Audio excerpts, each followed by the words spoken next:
Welcome. This is Martil Swanko, and welcome to an evening in the supernatural for health and healing tonight. We have a special guest speaker.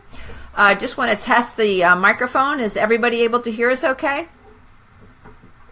Is everybody on the conference call able to hear us okay? Yes, I am. Yes. Okay, and how is it on the website? Can everybody hear us? Yes. All right, so I want to welcome everyone in our social media family and welcome you to our guests. We have Dr. Frank Gudicello, one of our guests that is on quite frequently. And so I want to welcome Frank tonight. He's got some awesome information to share, and we're going to just turn the program over to him. We'll have some questions and answers as well, and then we'll pray for those that need prayer. So I'm going to go ahead and turn it over to Frank. There is a section where people did turn in questions for you. So they should be there. If you all have any other questions that have not been addressed, you'll have to text the main number, the 561-235-2335, and then we could address them. So go ahead, Dr. Frank Gudicello. Thank you, Martil. And good evening to everyone, and thanks for the information. First, to straighten out some of these technical issues. What I want to do tonight is to start off with a topic. And it's something that I spent the Thursday, Friday, and Saturday at a conference locally here in the Gudicello area for the anti-aging sort of medicine forum. And we were studying peptides. Let me explain that. If you think about Lego blocks, you stick them together and you can do all sorts of things with it. So if you think of a Lego block, one piece, as an amino acid, if you stick a lot of them together, you can make a protein. If you stick two or three together, maybe a few more, then those are peptides. So to make a protein, you start off with a few amino acids or Legos and stick them together. They become peptides. Just 1 second, Dr. Frank. Let me just make sure they're clear to hear you. I have somebody's texting that they can't hear you. Desiree, could you let me know if you guys can hear? Can you hear Dr. Frank? Can everybody hear clearly? Yes. Okay, so everybody can hear Dr. Frank, okay? Yes. Okay, I was told they couldn't. All right, so go ahead, Frank. Okay. So when you're talking about peptides, I don't want to go into too much of the science behind what a peptide is, other than it's made up of amino acids. And mainly the amino acids that we have in our body. There are many types of amino acids. We have 50 of them that we use in our body. Some of them are essential amino acids, meaning that we have to get food. Others are non-essential amino acids. Which we can make from the essentials that our body makes by themselves. It's just like some of the vitamins that Mother makes, and then we have to take other vitamins that we don't get in food. So what's the big deal with the peptides? Well, we're always looking for something new. We're looking for something to be able to do something with the body, meaning if there's a problem, try to correct the problem, or if we have perhaps a wrinkle in our skin, we might want to straighten that out, or if we have an infection, we might be able to cure that. So let's start off with something you probably have heard about.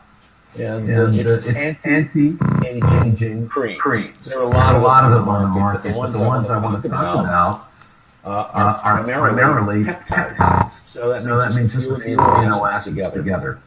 And these peptides are often taken from ocean plants, like sea beet, sea fennel, sea jasmine.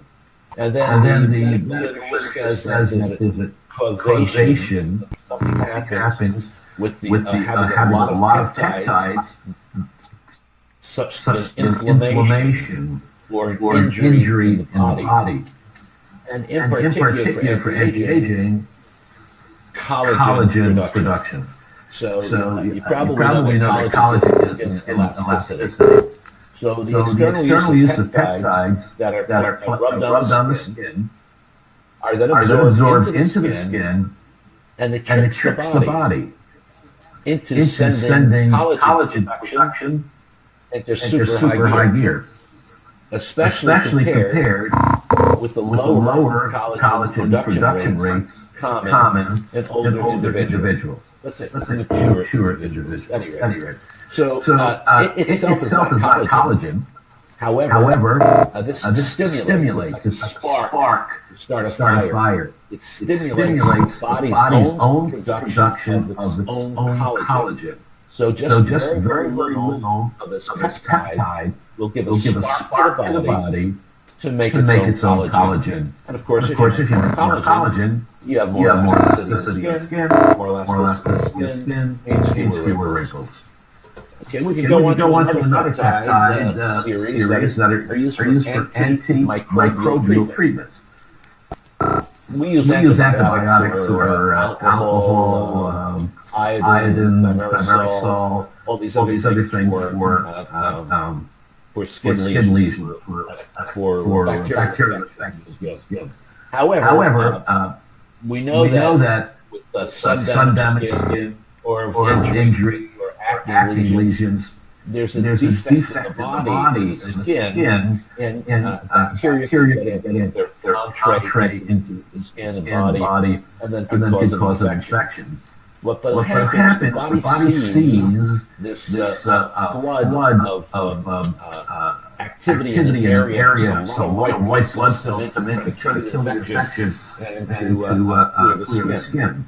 And white blood cells come in, and if you have antimicrobial peptides, then what happens is white cells grow the antimicrobial peptides to the site, and it'll just give a spark for the white blood cells to be activated and clear the infection. And so this was studied at the San Diego Health VA at the University of California, San Diego. And they found that if you apply to the skin, in other words, pop-up applications of certain peptides, they were very efficacious in working against even drug-resistant bacteria. And that's what we're running into more often these days because of our extensive use of antibiotics without really testing whether the organisms that are treating are sensitive to this antibiotic. Now, more and more bacteria are becoming resistant, and you've heard about the resistant Staph aureus and like Staph aureus.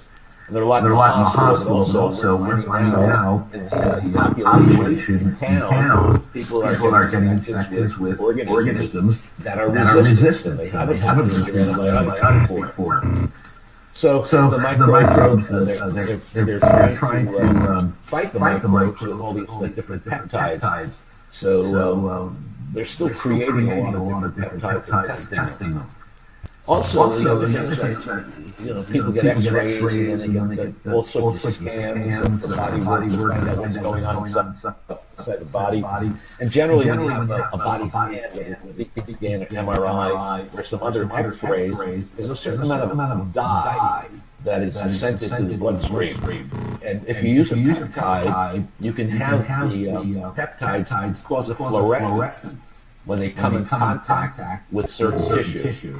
In particular, the dye becomes concentrated in the area, and the peptide stimulates it, and inflammation, arthritic site, tumor, using the peptide to difference between spotting a problem early or missing it for lack of contrast with the surrounding tissue. So peptides, according to a recent study done by the National Academy of Sciences, found that the peptides with dyes are drawn to acidic and hypoxic tissue. Hypoxic means it doesn't have a lot of oxygen. And tumor seems to suck up a lot of oxygen. So these tissues are deficient in oxygen. And you know from various other talks you've heard that an acidic medium is bad for cancers. So by doing imaging with an infused dye peptides, we can characterize the type of tumor and an inflammation site. And the important part of this is, rather than regular scanning, is that you find it very early tumors. And we know that if you find something early and take care of it, you have a higher possibility of cure. Unfortunately, a lot of times, patients don't get checked by the doctor on a routine basis, and they wait for something to become very symptomatic before they get checked. And in many cases, if there's a malignant tumor involved, it's really forgone. It's difficult to do any surgery or any medication. Now this is peptide you probably all know. I hope no one drinks diet soda, but if you do, you know it has aspartame in it. And that's a zero-calorie sweetener. Many diet beverages. And it's a synthesized peptide. It's bind two amino acids. One is aspartic acid, and the other is phenylalanine. Now, the interesting part about those two is that they join together for what we call a dipeptide bond. So you have this bond between two amino acids. And it turns out to be 200 times sweeter than sugar. And this actually was discovered by chemist James Schlatter, who unconsciously licked some of the new substance from his finger. And the interesting part is neither aspartic acid nor phenylalanine itself by itself is innately sweet. So you put them together and they become sweet. There's another popular peptide that's advertised a lot, but it's advertised as Gudicello or Saxenda, which is a GLP-1 peptide called liraglutide, and diabetics take this.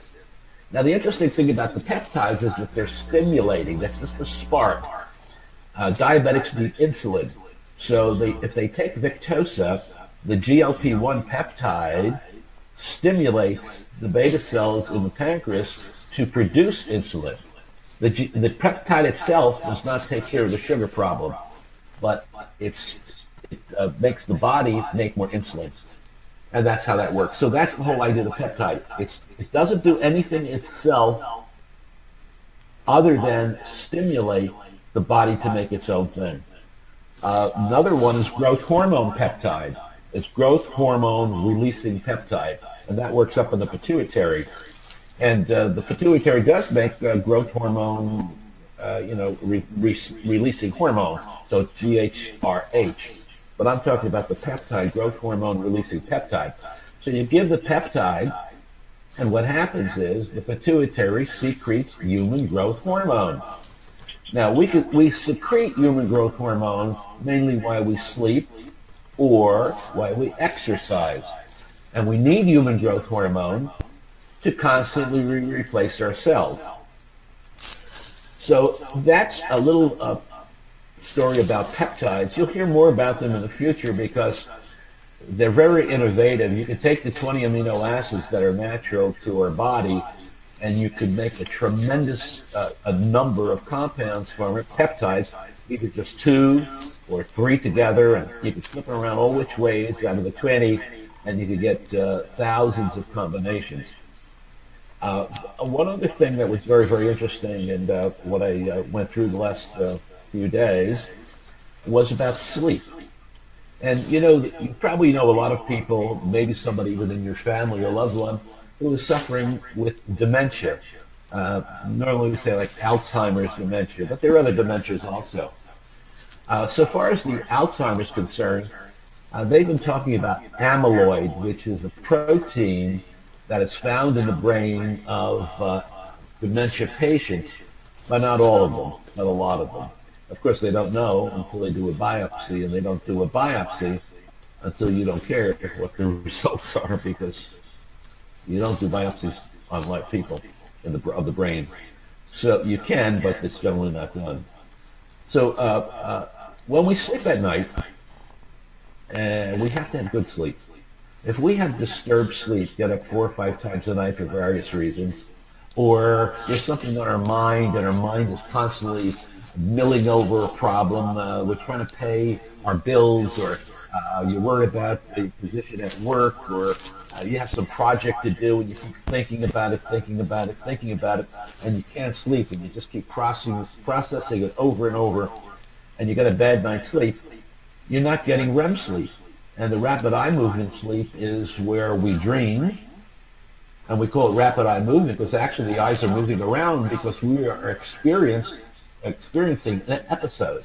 Something has happened. That's our dream. Right after that, the dream stops, and then we go into deep, slow wave sleep, either a delta wave or a theta wave. And so it's very, very slow. In that period of time, any amyloid that had been accumulated in your brain will be cleaned out. But you have to have the sleep to be able to do it. Now, you know... I've got a question. When you say the sleep, is it the sleep before 9 p.m. or what? When is the sleep? Okay. We are diurnal animals, meaning that when it's light, we should be up. When it's dark, we should be in bed. Okay. We don't do that because we use artificial light, etc., or work schedules. But yes, you should go to bed certainly before 10. It depends on when you get up. If you're getting up at 5 o'clock, you only have 7 hours between midnight and 5, so you have to go to sleep at 11 o'clock at the latest. But the best thing is probably between 10 p.m. and 5 or 6 a.m. That's when our body replaces its cortisol. That's when human growth hormone is secreted, and that's also when, if you have any amyloid, which is just a protein folded over in a strange way, in the brain, which can eventually wrap around the brain and cause tangles in the brain, which blocks the synapses and the transmission of the neural impulses through the brain, so it messes up the whole, it's like driving through Miami traffic. Instead of being able to get on the Turnpike or 95 or the Palmetto and just go flying right through, what happens is there's so much traffic that it takes a long, long time to get to your destination. So that the amyloid impedes the function of the neuron. So when you do this good sleep, and have your REM period right afterwards, at that time when what they say, your mind is at base level. Now you can get your mind at base level by praying, by meditating, by having quiet time. And you can spend the quiet time with God and pray, and you can just contemplate God and yourself and what you want to do with your life, and what God wants you to do. And that's praying, but that's also meditating. It's not tying up your brain very much. So in reality, the whole idea of praying, and they've seen brain changes from prayer, positive brain changes from prayer. You could have a bad brain, but you can repair it. Repair it by good sleep, by diet, by meditation. So that's all I want to do so far as a little talk, but we had a few questions. One is kind of interesting. Asked about the medical cannabis, medical marijuana. So does medical marijuana work? Well, it depends on how you want it to work. The main, yes. I think the question was about, how does that work with cancer? Yes, right. Well, certainly we know it alleviates nausea and vomiting from cancer chemotherapy. Mm-hmm. But there's also an evidence that it reduces anxiety and improved sleep among the cancer patients. But also, they've also shown that it improves in cancer patients appetite and the frequency of eating in comparison with placebo. But I've heard this from other people who used to like to eat brownies, and their appetite was stimulated even more. At any rate, They have done some studies, and the problem with marijuana, it's a class 1 drug, which means you cannot legally in the United States test it. You can't put it through, which is ridiculous because it does have some medicinal quality. Now they're getting a little lighter on it, but still the FDA will not move it off a class 1 drug. So that makes it difficult. Now, how is the, I have a question. How is that, I guess, compared to when you have treatment for cancer? Some people are getting chemo or radiation. What's the difference between that? Are they using this as a substitute or just for pain? Well, they're using it for comfort, yes. But they also seems to have, there's some studies that show, medical cannabis has a positive impact on treating cancer. So what do you mean? It has a positive impact because it takes care of the chemotherapy, nausea situation. That actually sees in certain cancers that other than managing the symptoms of cancer, it actually helps. It treats some inflammation. We know even just plain CBD oil, which is a cannabidiol, which doesn't have the THC. The THC in marijuana is the thing that makes you smile a lot. Hungry. But the medical marijuana does have THC in it. There are two grades of medical marijuana. And both of the THC, the high-grade medical marijuana has a lot more THC. But the psychotropic effect does not seem to have, put it this way. The general consensus right at the present time is we don't want that. We want the other qualities that the marijuana gives. However, there are some recent studies about LSD, which I would say don't try it because people tripped out on it and got had great brain problems. But they're finding that it's doing something anti-cancer. And also, there is evidence in the marijuana, the cannabinoid, that it may have some anti-cancer cancer properties. Effects. Yeah, but we don't know that. There has to be a lot more. The exact mechanism as an anti-tumor effect when it occurs is unknown. So there's a lot of research investigating. Maybe it suppresses the tumor. Maybe it inhibits the cell from growing, or it might have cell stimulation that the cannabis creates in the body. But at the present time, there's no definite studies which have shown, yes, that it's good for anti-tumor activity. But there is one clinical trial that's been published that does show actually there is cannabinoid mediated anti-tumor activity, meaning marijuana anti-tumor activity. But the role of palliation of cancer symptoms using marijuana has been studied since I guess the 70s or so. A lot of it was used in the 60s as a recreational drug. Okay. Well, that was, I think we have a few more questions. Do you have them there? Yeah, there's one about blood pressure. And there's any natural herbs that can be used. I have a list of them that I could talk about, but I guess the takeaway is this. It's not been proven that they do tremendous amount for humans. They don't do any harm. But if you take these things and with the antihypertensive drugs, your doctor should know about it. But if you want to try it, if your blood pressure is not high, you could try basil, cinnamon, cardamom, flaxseed, garlic, ginger, hawthorn, celery, French lavender, cat's claw. The big deal today is blood pressure used to be 140, and then you take half of that, which is 70, and add 15 to it. So 140 over 85 used to be an acceptable blood pressure. They now make the acceptable blood pressure 130 over 75, which puts half of the population in the United States as hypertensive. So the first time if you're diagnosed with hypertension, what the doctor would usually do or should do as a first stage is diet change. Stay away from adding salt to your food. Stay away from salty foods. Don't eat cold cuts, which is loaded with salt. eat more natural food, go on more of a plant-based diet. The basil is a great thing. I love basil. Everybody should have a little plant of basil.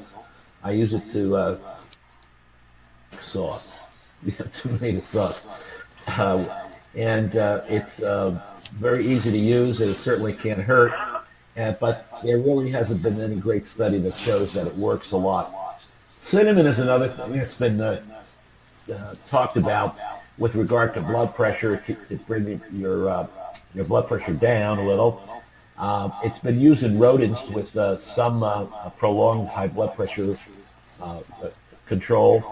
However, it was given intravenously, and probably I don't know if any, or basil cinnamon that's been for humans that's been used intravenously. So certainly don't take it intravenously. It's difficult enough just to take it, but you could sprinkle it on cereal. You could put it on oatmeal. You could even put a little in your coffee. You could put it in stir fries and curries and stews. Don't try to just take a teaspoon or teaspoon or two by mouth. The powdered cinnamon, you might choke on it, and people have had choking problems on it. I've got a question for the people that are on the line. I think we have one more question that was sent in. Yes. We do have a few text messages. Did anybody have a question that's on the line tonight that was not turned in? Okay. So nobody on the line called. Nobody on the line called. Nobody on the line had a question. Hello? Somebody said hello. Yes. Marceline, I heard you. Did you have a question? Yes. Okay, you need to text it in, and then we can answer it, okay? So if anyone else has a question, just text it into the 561-235-2335, and we'll answer it. We've got one more question he's covering, and then we'll do that. I'm only saying that because I see some new people on the call tonight. I'm not sure if they came in for prayer for healing, but we will be doing that. Okay, go ahead, Dr. Frank, for the last question. Okay, the last question we had was sciatic pain. And you have to make the diagnosis properly because the treatment of it is different. The sciatic nerve comes out of the lower part of the spinal column. One goes to the right and one goes to the left, down through your buttocks and down into your thighs, and usually at the knee it starts crossing over to the front of the leg and running down to the foot. For some people, it stays in the back. It causes a lot of pain in the sole of the foot. Even though the deficit generally for sciatica is the exit of the nerve root from the spinal cord, you might have some bone problems there, either congenital problems of spinal stenosis, or you could have ruptured a disc and it's bulging against the spinal cord, causing what they call a radiculopathy. Radiculopathy just means a root. You have some pathology in the root because it's being pressed. And then you have a lot of leg agony. Even though the pathology is actually in the back, the lower back, you get the pain all the way down in the leg. And of course, depending on the way you stretch the leg or sit, you have pain. You could also become comfortable if you put it in a certain position. But in reality, you have to distinguish it from a thing they call the piriform syndrome. The sciatic nerve generally passes under the piriformis muscle, which is down in the groin and hooks up to the pubis. And as the nerve goes down and gets into your thigh and then runs down into the leg, what happens is if that nerve is swollen or you sit a certain way, that nerve could press the muscle, the piriformis muscle, to press down on the nerve. In some cases, and I have a friend, unfortunately, who had this problem, the sciatic nerve, instead of going under the piriformis muscle, went through it. So he developed severe pain and had to have a few operations to have it squared away. So the reason why I say you have to distinguish sciatic pain from a piriformis syndrome is that the treatment is a bit different. For sciatica, you can go to a chiropractor and they can manipulate your back, and it takes a couple of weeks, and then finally you can get some relief, and the relief may last, or may have to go back because they're manipulating the back, they're stretching you out, and trying to relieve the narrowness or the whatever is impinging upon your spinal cord. If you don't get relief after like 4 weeks or so, you might need something a little more. You might need surgery. But the other thing is you have to worry about if it's a piriformis syndrome, that the piriformis muscle, because that's a totally different way of taking care of it. That's a different movement of the leg to be able to relieve the pain. But you get the same symptoms, probably almost 85–90%. So it's difficult just say, oh, I have sciatica. Well, you really might, it might be a sciatic nerve, but it's caused by the piriformis muscle, not the bones in the back. There's a difference. Acupuncture works, so chiropractic works, acupuncture works, yoga. And prayer. And prayer always works if you pray properly and you really have a very clear mind when you do it, and you can meditate on it. And there's also trigger point massage. They can actually, a good masseuse could find exactly where the point is and work that out, and sometimes that will relieve it. And then there's some topical preparation. There are other things that there's St. John's wort oil that you can use on it. Sometimes people use oregano oil, or you can use ice or heat. There are a tremendous number of pain relief for sciatica because so many people have it. And one of the things that they found out, and they've been talking about this for the last year or two, after a lot of investigations, is that to sit down all day at a desk job is like smoking a pack of cigarettes for your health. So that's why, if you've noticed in some advertisements, they have the stand-up desk. You lift your computer up and down. The thing goes up and down. Right. It's a nice thing to put on top of your desk. So, in reality, if you have a desk job, you should try to stand up to do that job. So, of course, your desk has to be at a different height. So that's why they're making these desks that go up and down. And if you do have a problem, it's worthwhile putting the money into buying one yourself. They're probably under $100 unless you get a super duper thing. And you can put your computer on it, or you can put your book on it. You can put whatever you have to draw, design, or make on that. And the proper posture will help a lot with sciatic pain. All right. Are there any other questions, Joyce? Was there any other questions from anyone tonight that did not send in the text, or if anyone needed prayer for healing? And for those of you on social media, you can send in a text to 561-235-2335 if you want to have prayer for healing. This is just a service that we do for the community to as an outreach to pray for those people that need prayer, or to answer any health questions that you may have. Okay. I'm not getting anything from anyone. I have something to add.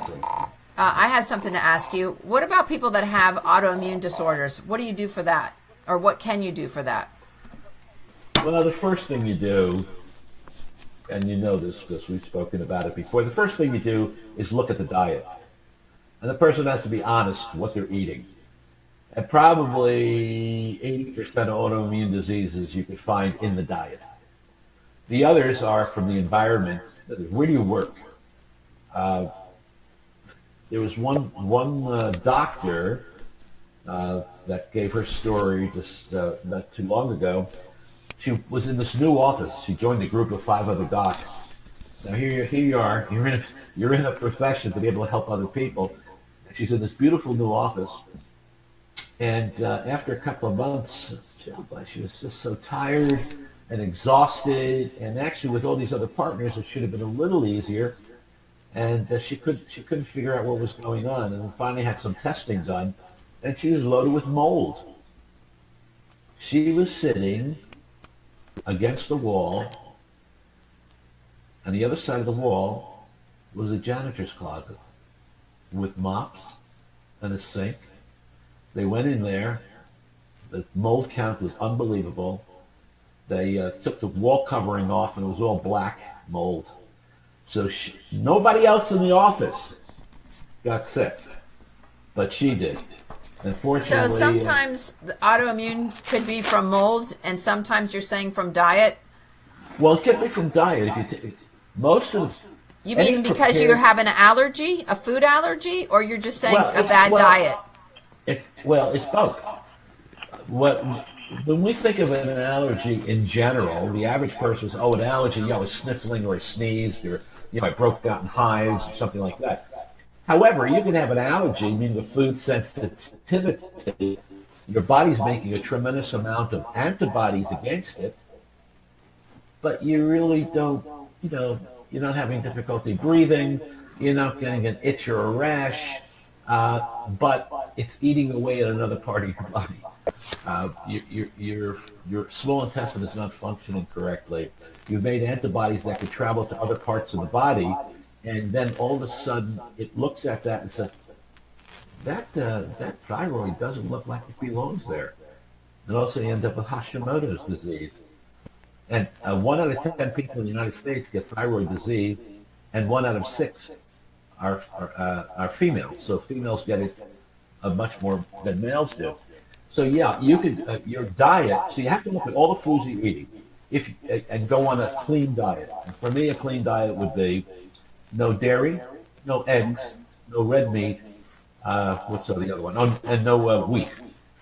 Okay, no gluten. No soy.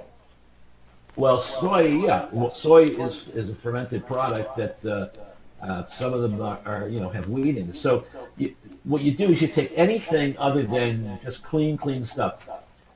If you eat chicken, it has to be non-antibiotic fed. It should be free range. It should be organic fully, and you should keep your meat intake low. But you have to be careful of your plants, your plant food. All of that has to be organic. And even the organic stuff you have to be careful of. Anything you eat in great quantity should be organic if you're having problems.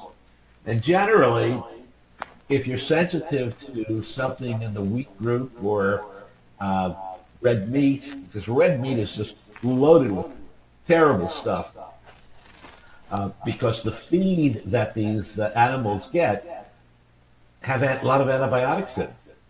And some of the feed is like a hay type of thing, and corn, and they are very famous of having ergot and smut. In other words, mold diseases of the hay. So the animal eats it, and it's like an animal with candida. So the first thing to do is to clean up the diet as much as possible, and if possible, it's probably to fast a bit. So decrease your anything that's prepared. Just if you buy something, it should only have one item in it. It shouldn't have protected with this, colored with this, sweetened with this. So no artificial colorings, no other additives, no preservatives. Buy things fresh. Go over to the plant aid, make sure everything is organic, and give it 4 to 6 weeks. If you don't have any change in 4 to 6 weeks, it's not based on your food intake. It might be based on your environment. So there's a lot to do. And also, what you were saying, Dr. Frank, the other day was one of the comments you made was with iodine. So maybe the organs are not functioning properly and causing autoimmune. Would that be possible if you're not giving your body what it needs? Well, it's not autoimmune. It's more of a deficiency. Okay. And you could probably say at least half of the population is iodine deficient. And that's because it's been taken out of one of the main things in our diet, which is salt. And unless you eat fish 3 times a week, or like to eat seaweed, you get the Japanese seaweed. It's like eating potato chips. Well, that's pushing it a little. What I mean. But it is for them. Well, it is for them. And then, but see, what I like about that, if you're a mom or if you're pregnant in the first trimester of pregnancy, if you don't have enough iodine in your body, your child is born with a defective brain. Meaning that we know that the children in Japan have a 20-point higher IQ than our kids here. Even though we have an abundance of food, but McDonald's food is not good for, as a constant diet. And it's really unbelievable how many people eat McDonald's breakfast, McDonald's lunch, and McDonald's dinner because they're so busy, multiple kids, they're working, everybody's running around, and it's just so easy to pick these up. And these are flavored with all the things that are almost addictive. They're loaded with sugar and all that stuff. Anyway, so the autoimmune thing, clean up your diet, go on a few weeks, and it's amazing. There's so many people that have taken care of that. They stopped it in 4 weeks. All of a sudden, they're a new person, totally new person. They have energy. They get up and they're running and they're up and going. So. The autoimmune thing is something that could be insidious. You don't even know it's happening, and yet it's destroying your body. And then when you start having symptoms, it might be very, very far gone. Yeah, it's too late. It's really progressed, which is true. Let me just ask anyone else. Was there anyone else that had one quick question before we go? Okay. So I did not get any more text messages, so I assume we didn't have any more. Okay, I want to apologize to everyone from the technical problems tonight.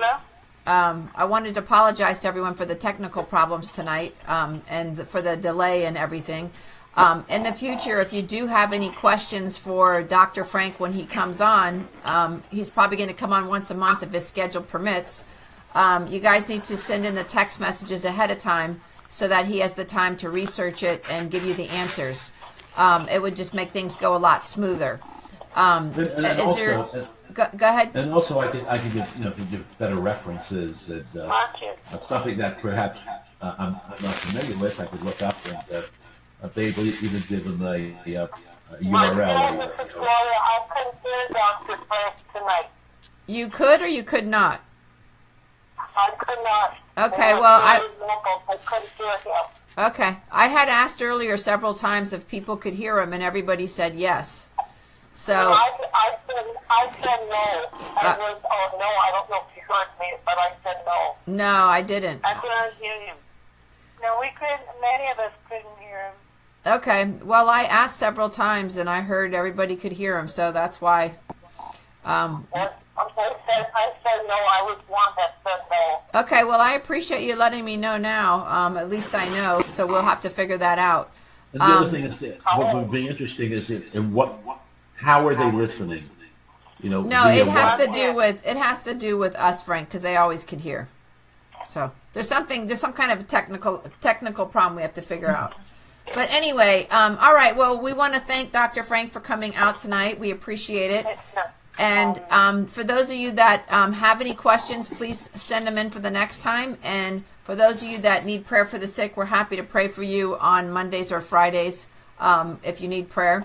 It's just that it's getting late, and I don't want to keep people on. Everybody works. So I want to thank everyone for coming out. And I'm going to go ahead and close out with Dr. Frank so that he could get some rest. He's been out for the last week.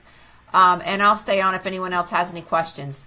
So again, I want to thank everyone on social media for coming out tonight. And you can see us next Monday for an evening in the supernatural. And also, if you have any future questions for Dr. Frank, you can post them on the email that was sent out. And we'll be happy to get the answers for you and talk about it the next time he's on, okay? So God bless everyone. Thank you for joining us. And Leslie had a muted. Thank you for joining us on social media tonight, and we will see you next time for an evening in the supernatural, and that's on every Monday at 9 p.m. Eastern Standard Time. So God bless.